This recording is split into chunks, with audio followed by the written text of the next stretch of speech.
Assalamualaikum warahmatullahi wabarakatuh. Saya Robi Suryana, peserta Latsar Angkatan 1, golongan 3 dari kelompok 4, CPNS 2019 Kabupaten Sarawangun. Hari ini pada tanggal 3 April 2021, di hari pertama Latsar Distance Learning, saya sudah mengikuti pemaparan materi secara sinkronus yang disampaikan oleh Bapak Abdi Sukmana terkait dengan wawasan kebangsaan dan bela negara. Kemudian melalui asinkronus yang telah didapat pada pembelajaran self-learning saat MOOC wawasan kebangsaan, artinya adalah cara pandang untuk mengelola cara kehidupan berbangsa dan bernegara yang berlandaskan jati diri nasional yang sumbernya berasal dari Pancasila, dasar konstitusi maupun semboyan negara untuk memecahkan persoalan bangsa dan negara. Komponen dari wawasan kebangsaan meliputi pengetahuan terkait sejarah bangsa, mulai dari usaha persatuan, dimulai dari pergerakan nasional, Sumpah Pemuda, proklamasi, hingga upaya untuk mempertahankan kemerdekaan.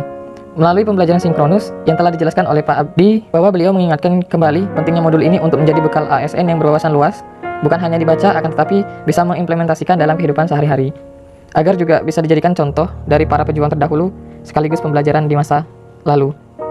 Kemudian komponen wawasan kebangsaan juga memuat 4 konsensus dasar berbangsa dan bernegara yang meliputi 1. Pancasila sebagai falsafah hidup, 2. Undang-Undang 1945 sebagai dasar konstitusi dan sumber hukum tertulis, 3. Semboyan negara Bhinneka Tunggal Ika yang menjunjung tinggi nilai toleransi, dan 4. Negara Kesatuan Republik Indonesia atau NKRI. Kemudian beliau, Pak Abdi, juga mengingatkan bahwa Indonesia juga memiliki simbol negara, bagian dari wawasan kebangsaan itu sendiri, yang meliputi bendera merah putih, bahasa persatuan bahasa Indonesia, lambang negara, Garuda, dan lagu kebangsaan Indonesia Raya. Wawasan kebangsaan ini juga menjadi sangat penting karena dengan memiliki wawasan kebangsaan, seorang ASN mempunyai cara pandang dan kesadaran diri sebagai abdi negara atau warga negara yang menjaga nama baik negara, menjunjung tinggi nilai-nilai luhur, dan menjadi pelayan publik dengan baik secara ikhlas, serta menjadi garda terdepan dari bagian pemerintah agar tidak mudah terpecah belah dengan hal-hal yang tidak sesuai jati diri bangsa Indonesia. Selain wawasan kebangsaan, materi yang tidak kalah penting yaitu tentang nilai-nilai bela negara. Nilai-nilai dasar bela negara meliputi yang pertama, cinta tanah air, 2. sadar berbangsa dan bernegara, 3. setia pada Pancasila sebagai ideologi negara, 4. rela berkorban untuk bangsa dan negara, dan 5. kemampuan awal bela negara.